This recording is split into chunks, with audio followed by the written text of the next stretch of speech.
Queridos irmãos e irmãs, 33º domingo do tempo comum, ano C, liturgia para 13 de novembro de 2022, com o tema Chamados a abraçar a história de vida e de salvação. Irmãos e irmãs, me ajudem a fazer com que esse canal, essas reflexões, possa chegar a mais pessoas, fazendo a sua inscrição, compartilhando, dando joinha. A primeira leitura é do livro de Malaquias, capítulo 4, versículo 1 e 2. Há de vir o dia do Senhor, ardente como uma fornalha, e serão como a palha todos os soberbos e malfeitores. Irmãos e irmãs, muitos padres e pastores querem nos levar a entender que o nosso mundo caminha para o abismo e que nada poderá deter esta catástrofe. Mas nós, filhos e filhas de Deus, nós precisamos aprender a escutar o grito do profeta que alertava todo o povo de que Deus jamais abandona o seu povo. Deus vai intervir na caminhada e na história do seu povo e ajudará na construção de um novo céu e de uma nova terra. Nós precisamos entender que a intervenção libertadora de Deus acontece a cada instante em nossas vidas e por isso precisamos estar sempre atentos e vigilantes. Deus não é a destruição, Ele vem para salvar, Ele é vida e é ressurreição. Na segunda leitura da segunda carta de São Paulo aos Tessalonicenses, capítulo 3, versículo de 7 a 2. Irmãos, vós sabeis como deveis imitar-nos, pois não vivemos entre vós na ociosidade, nem comemos de graça o pão de ninguém. Cuidado com aqueles que vivem ocupados com futilidades e não fazem nada de útil. Irmãos, nós precisamos entender que viver em comunidade exige partilha, exige vida em comunhão, exige responsabilização de todos os membros, a fim de que todos coloquem a serviço dos irmãos próprios dons e contribuam para a construção, para o equilíbrio e para a harmonia da vida em comunidade. Ser cristão não é fugir da missão e nem mesmo ficar alienados buscando um Deus distante e alheio à vida de seus filhos e filhas. Deus nos chama a estarmos atentos aos chamados. Muitos acham que ser cristão é falar muito, mostrar grande sabedoria, mas não abraçam a missão.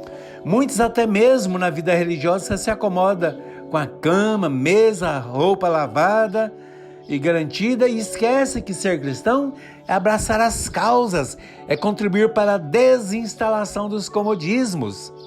Ser cristão é abraçar o caminho da cruz, é vencer o caminho do Calvário, é contribuir nos caminhos que geram a ressurreição. A igreja não pode avançar em sua missão com missionários parasitas da fé.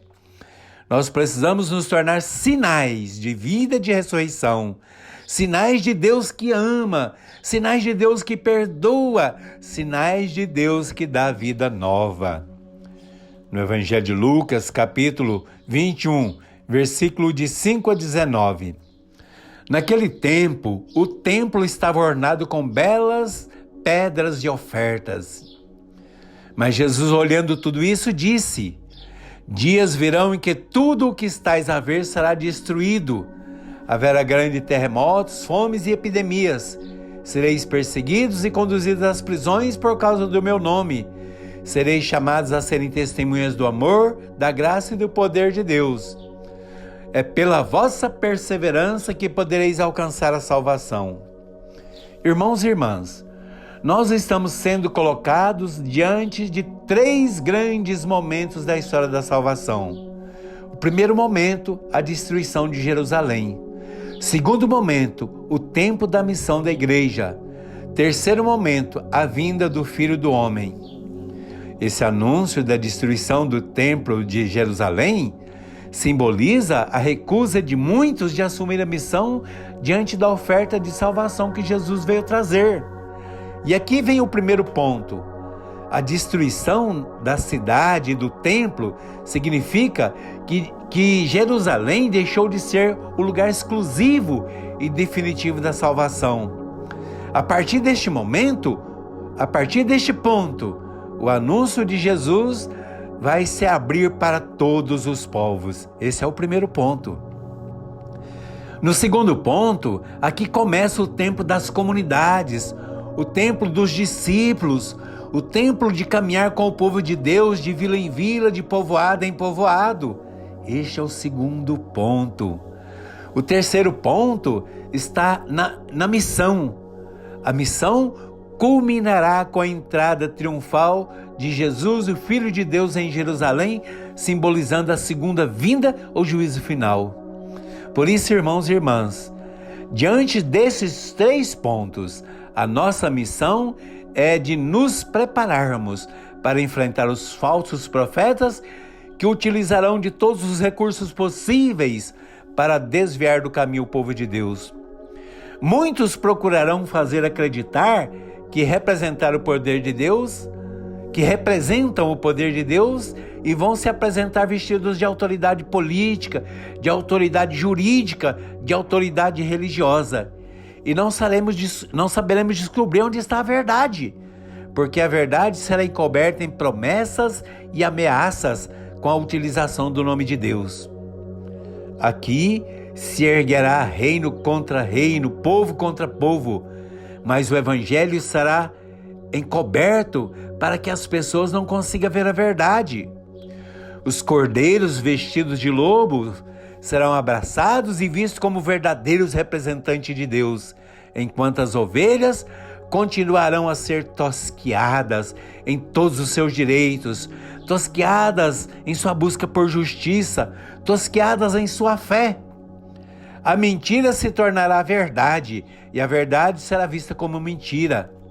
Aqui, irmãos e irmãs, o chamado de Deus é para que estejamos atentos em oração e vigilância, para não cair na negação da graça, do amor e do poder de Deus, e para que não sejamos confundidos por aqueles que se vestem de lobos querendo apresentar-se como representante de Deus.